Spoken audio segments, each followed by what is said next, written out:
자, 오늘 우리에게 주시는 하나님의 말씀은 요한복음 1장 24절부터 28절까지 말씀입니다. 요한복음 1장 24절로 28절.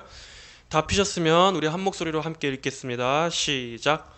그들은 바리새인들로부터 보냄을 받은 자들이었다.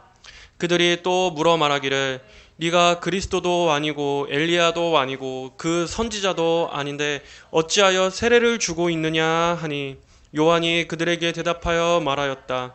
나는 물로 세례를 주고 있으나 너희 가운데 너희가 알지 못하는 한 분이 서 계시니 그분은 내 뒤에 오시는 분이지만 나는 그분의 신발끈을 풀어드릴 만한 자격도 없다. 이것은 요한이 세례를 주던 요단 건너편 베다니에서 일어난 일이었다. 아멘. 세례 요한의 사명은 예수님의 오실 길을 준비하는 것이었습니다. 23절에서 세례 요한의 정체에 대해 추궁하는 유대인들에게 말합니다. 나는 선지자 이사야가 말한 것처럼 주님의 길을 곧게 하여라 하고 광야에서 외치는 자의 소리이다. 이 세례 요한의 증언은 이사야 40장 3절에 예언된 그 말씀의 성취입니다. 세례 요한은 이사야의 예언을 인용해서 자신의 사명에 대해 설명했습니다. 이사야 40장 3절로 5절에 이렇게 말씀하고 있습니다. 한 소리가 외친다. 광야에서 여호와의 길을 예비하여라. 사막에서 우리 하나님을 위한 대로를 곧게 하여라. 모든 계곡들이 높아지고 모든 산과 언덕들이 낮아지며 고르지 않은 땅이 평평하게 되고 땅이 평지가 될 것이니 여호와의 영광이 나타나고 모든 육체가 그것을 함께 볼 것이다. 여호와의 입이 말씀하셨다. 이 이사야 40장 3절로 5절의 말씀이 담고 있는 의미는 무엇입니까? 1차적으로 이 말씀은 바벨론 포로에서 해방되어 고국으로 돌아오게 될 이스라엘 백성들을 향한 말씀이었습니다. 이스라엘이 바벨론의 포로로 끌려갔을 때 하나님께서는 잠시 동안 그분의 임재를 감추셨습니다. 그러나 정해진 징계의 때가 끝난 후 하나님께서는 그들을 다시 해방시키셔서 고향 땅 이스라엘로 돌아오게 하셨습니다. 그렇다면 이제 이스라엘 백성들이 할 일이 있습니다. 자신들의 영적인 삶을 다시 깨끗하게 하는 일입니다. 하나님을 다시 새롭게 맞이할 준비를 해야 하는 것입니다. 여기 이사야 40장 3절 5절에 기록된 이 계곡, 산과 언덕, 고르지 않은 땅, 험한 땅, 이러한 말들은 하나님을 영접하기에 합당하지 않은 인간의 모든 마음의 상태들을 말합니다. 교만함, 완고하고 굳은 마음, 하나님을 대적하여 높이 세운 불신앙의 고집들, 이러한 모든 장애물들을 평평하게 하여라. 마음을 낮추고 회개하여 하나님의 말씀 앞에 겸손하라. 그리고 온유한 심령으로 말씀을 받아들이라. 하나님의 오실 길을 준비하라. 라는 말씀입니다. 여호와의 영광이 나타나고 모든 육체가 그것을 함께 볼 것이다. 이 여호와의 영광은 하나님의 아들 예수 그리스도의 영광입니다. 예수 그리스도께서는 인간의 모든 죄와 저주, 고통과 슬픔, 죽음과 어둠으로부터 우리를 구원하실 하나님께서 보내신 유일한 구세주이십니다. 예수님의 성육신, 십자가의 대속적 죽음과 부활, 그리고 장차 다시 오실 재림과 심판을 통해서 예수님은 온 땅 만방에 그분의 영광을 드러내실 것입니다. 그리고 그 결산의 날에 예수 그리스도를 믿고 영접한 자와 그렇지 않은 자가 정확히 둘로 나뉘어질 것입니다. 아들을 모신 자에게는 생명이 있고 하나님의 아들을 모시지 않는 자에게는 생명이 없을 것입니다. 세례 요한은 이 일을 행하는 메시아가 아닙니다. 그의 역할은 이스라엘 백성들의 마음을 속히 하나님께로 돌이켜 예수 그리스도를 맞이할 준비를 시키는 것이었습니다. 그는 자신의 사명을 분명히 알았습니다. 그래서 자신을 주인공이 아닌 그 주인공을 주목하게 하는 하나의 소리에 불과할 뿐이라고 소개했습니다. 오늘의 본문에서도 세례 요한을 방문한 유대인들의 추궁은 계속 이어집니다. 24절, 25절에 그들은 바리새인들로부터 보냄을 받은 자들이었다. 그들이 또 물어 말하기를 내가 그리스도도 아니고 그 선지자도 아닌데 어찌하여 세례를 주고 있느냐 하니, 이 사람들은 바리새인들로부터 보냄을 받은 자들이라고 기록하고 있습니다. 또는 이들 중에 일부가 바리새인이었던 것으로 보입니다. 복음서에서 많이 보게 될 이 바리새인이라고 하는 사람들은 예수님의 공생의 사역 내내 예수님을 가장 노골적으로 적대했던 사람들이었습니다. 이 바리새파는 유대교의 한 종파입니다. 바리새라는 말의 정확한 기원은 명확하게 알려진 바가 없지만 이 바리새라는 말은 분리된 자 또는 분리자들이라는 뜻에서 나왔다고 하는 것이 가장 유력합니다. 이들은 유대의 경건주의를 대표하는 자들이었습니다. 처음의 시작은 좋았습니다. 그들은 하나님의 계명을 온전히 지키고자 하는 순수한 열정과 헌신으로 출발했습니다. 이들은 하나님의 율법을 엄숙히 높였고 또한 존중했습니다. 그러나 시간이 지날수록 바리새파는 점점 형식적이고 위선적인 종교 형식으로 변해갔습니다. 그들은 자신들의 전통이 율법과 반하는데도 율법의 적용을 교묘하게 왜곡해서 자신들의 행위를 정당화시켰고, 또 때로는 하나님의 계명을 자신들의 입맛대로 해석해서 악용하기도 했습니다. 그럼에도 그들은 스스로 자신을 거룩하게 분리된 자들이라는 우월 의식에 빠져서 율법의 본래 정신인 하나님 경외와 이웃 사랑을 알지 못했습니다. 그들은 하나님을 향한 참되고 겸손한 사랑으로 율법을 지키는 것이 아니었습니다. 그들은 내가 이렇게 율법을 지키는 것이 나는 선하다, 또 나는 이 순종의 행위로 하나님 앞에 받아들여진다 라고 하는 자기 확신을 세워주기 때문에 순종하는 것이었습니다. 이것이 그들의 동기였습니다. 예수님께서도 그들의 열심 자체를 비판하신 적은 없으셨습니다. 하지만 그들의 그 열심이 바른 지식을 따른, 또 바른 동기에서 나온, 또 바른 방향이 아니었기 때문에 그들을 비난하셨습니다. 심지어 그들은 하나님이신 예수님께서 그들의 눈앞에 계신데도 예수님께 당신은 왜 율법대로 이것을 행하지 않소? 당신은 왜 저것을 지키지 않소? 라고 할 만큼 영적으로 눈이 감겨 있었습니다. 그들은 율법에 대한 지식은 있었을지 몰라도 하나님께 대한 바른 신앙은 없었습니다. 복음서 시대 당시의 바리새인들의 이러한 영적 상태는 이렇게 심각한 무지와 교만에 빠져 있었던 것입니다. 세례 요한을 찾아왔던 무리들 역시 마찬가지였습니다.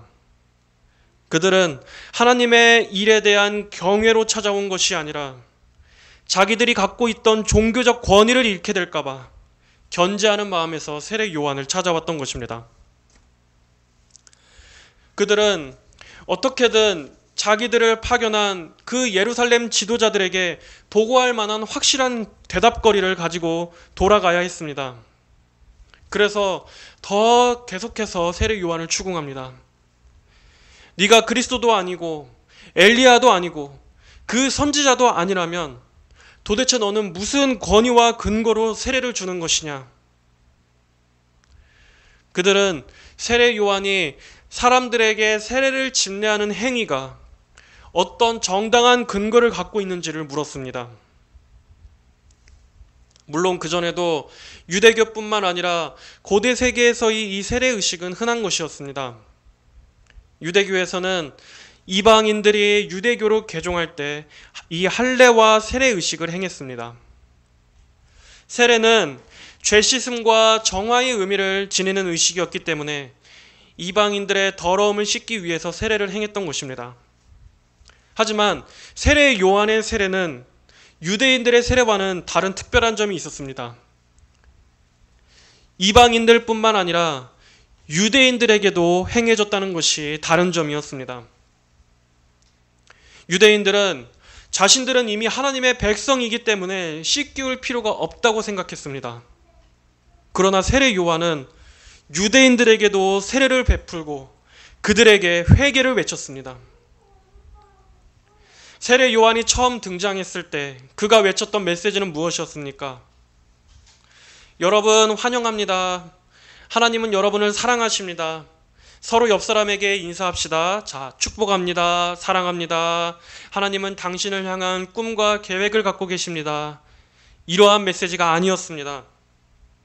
세례 요한이 광야에서 처음 전한 것은 회개의 외침이었습니다.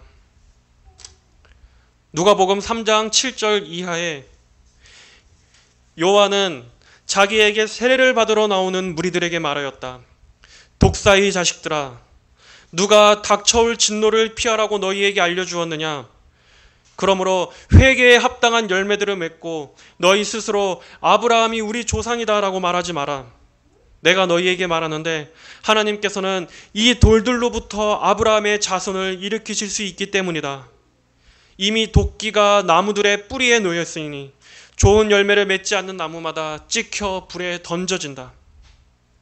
이것이 세례 요한이 외쳤던 메시지였습니다. 세례 요한은 이방인들뿐만 아니라 유대인들이라 할지라도 모든 사람은 하나님 앞에 죄인이며 모두가 다 회개하고 예수 그리스도를 믿어 죄 씻음을 받아야 한다는 것을 외쳤습니다. 아브라함의 후손이라고 하는 민족적 자부심이 유대인 개개인들을 구원으로 이끄는 것은 아니었기 때문이었습니다. 그가 외친 이 광야라는 장소는 영적으로 상징적인 장소였습니다. 광야는 광야와 같이 메마르고 형식적이 되어버린 이스라엘의 현재의 영적 상태를 보여주는 곳이었습니다. 너희들의 종교적 외형이나 전통이 아닌 너희 마음을 돌이켜 회개와 믿음으로 예수 그리스도를 맞이하라. 이것이 세례 요한의 메시지였습니다. 세례 요한을 방문한 유대인들이 주목했던 점도 이 점이었습니다. 어떻게 자신을 메시아도 아니고 엘리야도 아니라고 말한 자가 백성들에게 죄에서 돌이키라고 말을 할 수 있는가? 이렇게 다가올 심판으로부터 피하기 위해 죄로부터 돌이키라 라는 이러한 회개의 촉구는 그를 마치 종말의 때에 큰 권세를 나타낼 메시아적인 인물처럼 생각되도록 만들었습니다. 하지만 세례 요한은 그들이 그런 착각을 하지 않도록 곧이어서 바로 말합니다. 26절에 나는 물로 세례를 주고 있으나 너희 가운데 너희가 알지 못하는 한 분이 서 계시니 그분은 내 뒤에 오시는 분이지만 나는 그분의 신발끈을 풀어드릴 만한 자격도 없다. 세례 요한은 곧바로 그들의 관심을 예수님께로 주목시킵니다. 그들이 만약 세례 요한을 핵심으로 놓는다면 그들은 가장 중요한 핵심인 분을 놓치고 있는 것입니다. 세례 요한은 이렇게 말한 것입니다. 나는 물로 세례를 주고 있지만 이것은 그저 의식일 뿐이다. 나는 죄를 사하지도 못할 뿐더러 죄를 씻어주지도 못한다. 그러나 지금 너희 가운데 너희가 알지 못하는 그분이 계시니 그분은 내 뒤에 오시는 분이지만 나는 그분의 신발끈을 풀어드릴 만한 자격도 없을 만큼 그분은 비교도 할 수 없이 크신 분이다. 세례 요한은 너희 가운데 너희가 알지 못하는 한 분이 서 계신다라고 말했습니다. 이분이 누구십니까? 바로 예수 그리스도이십니다. 그 예수님께서 그들 가운데 서 계심에도 그들은 알지 못하고 있습니다. 자, 성경에서 안다라는 것은 친밀하고 밀접한 관계로 깊이 아는 것을 말합니다. 인격적으로 그 대상을 경험적으로 아는 것입니다. 그러나 이들은 영적으로 죽어 있기 때문에, 예수님을 알 수 있는 영적인 눈이 감겨 있기 때문에 예수님께서 그들 가운데 영적으로 서 계심에도 알지 못한 것입니다. 자, 그분은 내 뒤에 오시는 분이지만 세례 요한은 예수님보다 6개월 먼저 출생했습니다. 그리고 예수님께서 공생의 사역을 시작하시기 전에 세례 요한이 이미 먼저 사역을 시작했습니다. 그러나 그렇다고 예수님께서 세례 요한보다 못한 분이십니까? 세례 요한은 자신은 감히 그분의 신발끈을 풀 자격도 없는 자라고 말했습니다. 고대 시대에는 주인의 신발끈을 메고 푸는 일은 종들이나 하는 아주 비천한 일이었습니다. 심지어 스승 밑에서 항상 24시간 함께 먹고 자며 배우는, 그리고 그러면서 온갖 허드렛 일을 다 하는 스승과 제자의 관계라 할지라도 제자들이 이 신발끈 매는 일은 안 할 정도로 그런 일은 종이 하는 아주 낮고 천한 일이었습니다. 하지만 세례 요한은 예수님 앞에서 심지어 자기 자신은 그런 일조차도 감당하지 못할 만큼, 종이 하는 일조차도 감당하지 못할 만큼 그분은 아주 높으신 분이며 무한히 높으신 분이며 그분에 비한다면 자기는 비천한 자라고 고백하고 있는 것입니다. 자기는 예수님에 비한다면 종이라 여김받는 것마저도 과분하다 여길 정도로 자신을 극도로 낮추는 것입니다. 자, 여러분, 이만큼이나 예수님을 높인다면 유대인들도 예수님에 대해서 좀 관심을 가져볼 만한데, 본문의 기록은 더 이상의 진행이 없이 이것은 요한이 세례를 주던 요단 건너편 베다니에서 일어난 일이었다 라는 기록으로 그냥 마무리되고 있습니다. 요한이 세례를 주던 요단 건너편 베다니. 자, 성경에는 이 베다니라고 하는 지명이 두 군데가 나옵니다. 하나는 예루살렘 근처에 있는 마을 이름 베다니 마을입니다.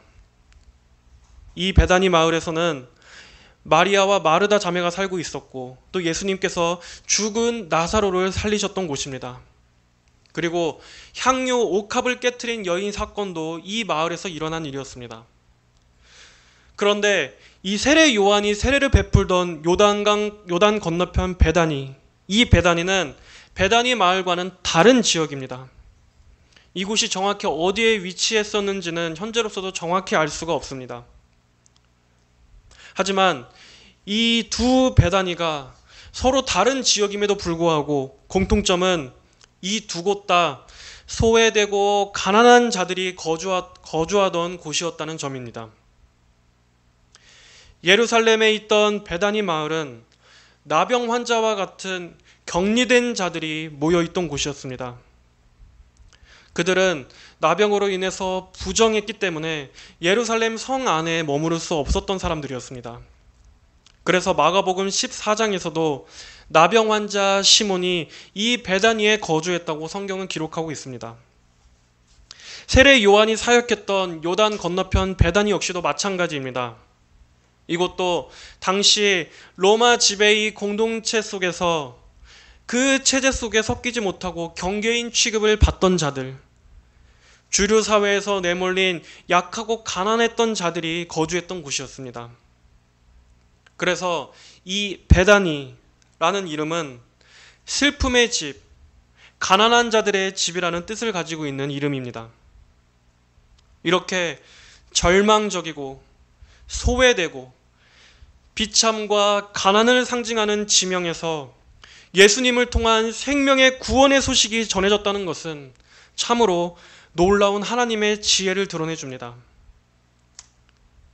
요한복음의 저자인 사도 요한은 아마 이런 베단이라는 지명을 의도적으로 이렇게 무심하게 흘리듯이 사용해서 예수님에 대한 유대인들의 무관심이 더 대비적으로 드러나게 했는지도 모릅니다. 유대인들은 세례 요한에게 연이은 질문을 했지만 결국 아무 소득도 없었습니다. 세례 요한은 분명히 너희들 가운데 너희가 알지 못하는 한 분이 서 계신다라고 분명히 말했습니다. 그러나 그들은 세례 요한이 말한 내용에 대해서는 관심이 없었습니다. 정작 중요한 메시지에는 관심이 없고 메신저에게만 관심이 있었던 것입니다. 그것조차도 다분히 실용적인 이유에서 그저 세례 요한이 자신들의 종교적 권위를 위협하기 때문에 견제 대상으로서 그를 추궁했던 것일 뿐이었습니다. 하지만 만약 그들이 잠시라도 깊이 생각해서 세례 요한의 말에 유심히 귀를 기울였다면 얼마나 좋았겠습니까? 요한이 가리키고 있는 분, 요한이 드러내고 있는 그분이 누구신가에 대해 조금이라도 관심을 가졌더라면 그들의 영원한 운명이 어떻게 달라졌겠습니까? 하지만 그들은 빨리 뭔가 보고할 거리를 손에 쥐고 돌아가야 했고 또 세례 요한의 정체만이 그들의 주된 관심사였기 때문에 결국 영원한 구원과는 멀어져 버린 것입니다. 그들은 예수님에 대해서 가까이서 들을 기회를 가졌음에도 영적으로 어두워 그분을 알 수가 없었습니다. 세례 요한의 이 시점에서 예수님은 이미 이 땅에 오셨었습니다. 예수님의 초림을 말합니다. 하지만 아직 공생의 사역을 시작하시기 전이었고 당시 예수님의 외적인 모습은 평범했고 오히려 초라해 보였기 때문에 아무도 예수님의 영광을 알아보지 못했습니다. 하지만 그럼에도 예수님은 하나님이십니다. 예수님께서는 세례 요한을 추궁했던 그 유대인들 가운데도 계셨습니다. 그들이 진정으로 메시아를 갈망하고 예수님에 대해 귀를 기울였다면 그들은 예수님을 영접하고 엎드렸을지도 모릅니다. 오늘날도 마찬가지입니다. 많은 이들이 기독교라는 종교, 또 교회에 대해서 여러 의견들을 갖고 또 여러 가지 말들을 하고 또 심지어 교회에 정기적으로 출석하는 이들도 있지만 그럼에도 불구하고 예수님을 그저 스쳐 지나가는 경우가 많습니다. 이 유대인들은 자신들의 편견과 선입견 때문에 예수님을 순전히 바라볼 수가 없었습니다. 그들은 예수님에 대해 듣기도 전에 이미 먼저 자신들의 목적이 있었습니다.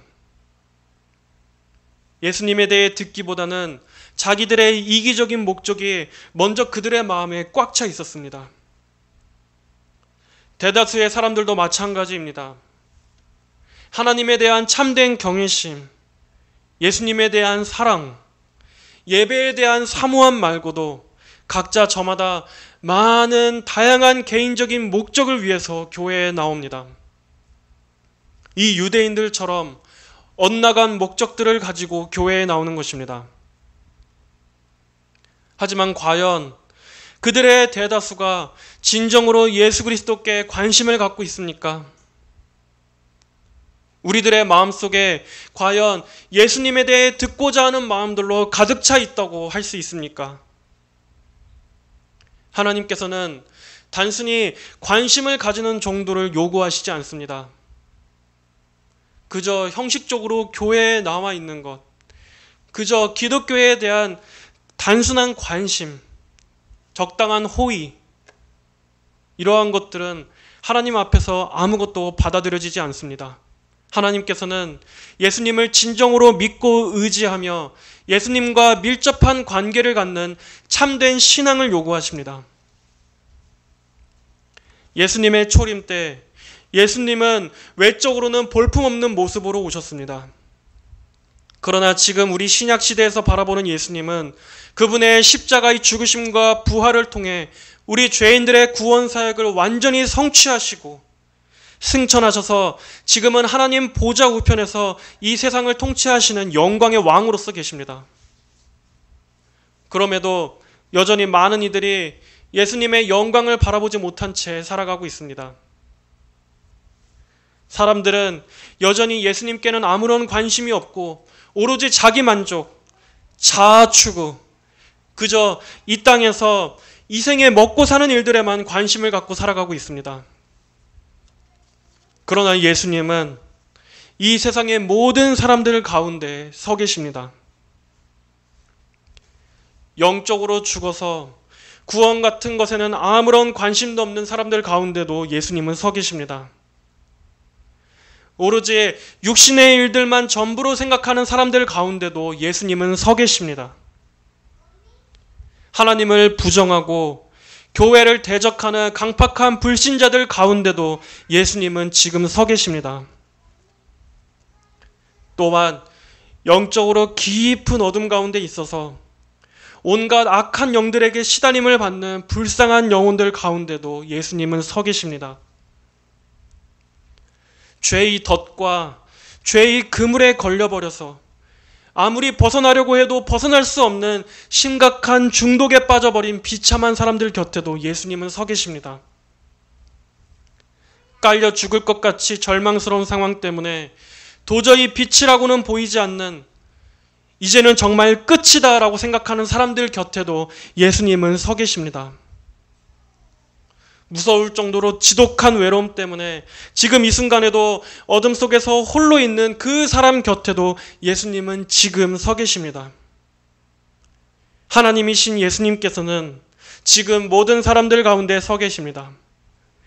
예수님께서는 모든 이들의 절규와 절망을 듣고 계십니다. 그리고 예수님은 그저 멍하니 서서 아무 도움도 줄 수 없이 서 계신 분이 아니십니다. 예수님은 전능하신 그분의 손을 뻗어서 여러분을 구원해 내시는 분이십니다. 구원이 필요한 모든 자들을 이 현세의 지옥과 내세의 지옥에서 건져내시는 분이십니다. 많은 사람들이 죽겠다라고 말하지만 사람들은 여전히 배가 불러 있습니다. 이 유대인들과 같이 여전히 구원에 대해서 갈급하지 않고 여전히 자신들의 편견과 고집을 버리지 않고 있습니다. 하지만 성경에서 예수님을 영접한 이들을 기억하십시오. 그들이 어떠한 자들이었는지를 생각해 보십시오. 베다니에 사는 자들과 같은 영적으로 가난하고 슬픔과 고통 속에 있는 자들이었습니다. 그들은 예수님 앞에서 감히 교만하게 고개를 들 수 없는 자들이었습니다.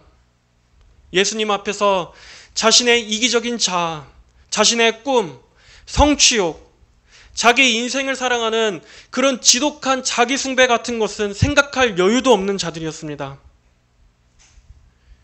자신의 입지나 자신의 체면, 자신의 재산이나 학력 같은 것도 전혀 내세울 만한 것이 없는 자들이었습니다. 자신을 두르고 감쌀 만한 것 자체가 아예 없던 자들이었습니다. 그랬기 때문에 오로지 예수님의 발 밑에 겸손히 머리를 조아리며 엎드릴 수 있었던 것입니다. 예수님의 자비와 긍휼 밖에는 매달릴 것이 없기 때문에 예수님 앞에 그 어떠한 편견도 선입견도 없이 나와 그분의 긍휼을 부르짖을 수 있었던 것입니다. 예수님께서는 말씀하셨습니다. 강건한 자들에게는 의사가 필요 없으나 병자들에게는 필요하다. 나는 의인들이 아니라 죄인들을 부르러 왔다. 교만한 마음으로 세례 요한을 찾아왔던 유대인들에게는 예수님께서 영적으로 그들 가운데 임재하고 계셨음에도 그들은 그분에 대해 전혀 알 수 없었지만 오늘도 가난하고 겸손한 마음으로 예수님의 긍휼 아래에 엎드리는 자들에게는 그가 누구라 할지라도 예수님께서는 그에게 구원과 생명을 능히 주실 수 있습니다. 예수님께 나아올 때 여러분은 여러분을 감싸고 있는 모든 위선들을 다 벗어버리고 오십시오. 자신을 심각한 불치병자, 지독한 죄인임을 마땅히 인정하고 있는 모습 그대로 예수님께 나아오십시오. 있는 모습 그대로 주님, 이 죄의 족쇄에서 저를 노인받게 해주십시오 라고 있는 모습 그대로 여러분 예수님께 여러분 자신을 맡기시기를 바랍니다. 아담과 하와처럼 무화과 나뭇잎으로 여러분을 가린다 할지라도 하나님의 눈은 여러분의 본질을 꿰뚫어 보십니다. 시편 130편 3절 4절 여호와시여 만일 주께서 죄악을 살피신다면 주님이시여 누가 설 수 있겠습니까? 그러나 용서하심이 주께 있으니 주님을 경외케 하려 하시기 때문입니다. 우리의 있는 그대로의 죄를 낱낱이 모두 아시는 것으로 치면 공의로우신 하나님만큼 우리를 잘 아시는 분도 없을 것입니다. 그러나 우리를 용서하시는 분도 바로 그 하나님이십니다. 하나님께서 어떻게 우리들의 이 극악한 죄를 아시면서도 어떻게 동시에 용서를 약속하실 수 있으셨습니까? 예수님께서 우리 대신 십자가에 달려 죽으셨기 때문입니다. 그리고 부활하신 예수님께서는 이제 그분을 믿는 모든 자들에게도 이와 같은 일을 행하십니다. 모든 죄와 고통과 저주가 우리에 대해 죽게 하시고 이제 예수님 안에서 우리들에게 새 생명, 새 소망을 주시는 것입니다. 그러므로 모든 이들은 이 예수님 앞에 나아오십시오. 이 예수님을 온전히 바라보십시오. 예수님께 나아오셔야 합니다. 예수님에 대해 귀를 기울여야 합니다. 매 주일마다 교회의 강단에서 예수님에 대해 들려질 때 여러분은 그분을 만나십시오. 그분을 구하십시오. 여러분 가운데 계신 그분을 이제는 맞이하십시오.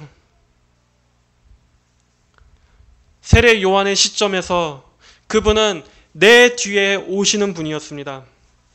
그러나 오늘날 우리의 시점에서 우리 역시도 그분은 오실 분이십니다.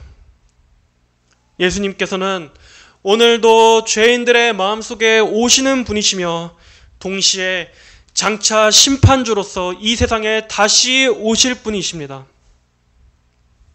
그때 여러분은 어떠한 상태로 주님을 맞이하시겠습니까? 예수님을 증거하는 소리, 그 소리였던 세례 요한의 말에도 무관심했던 이 유대인들과 같이 그저 수많은 잡음들 중에 하나로 오늘의 이 말씀을 흘려보내시겠습니까? 하지만 여러분은 반드시 이 예수님이라는 분을 만나게 될 것입니다. 여러분은 피하지 못할 것입니다.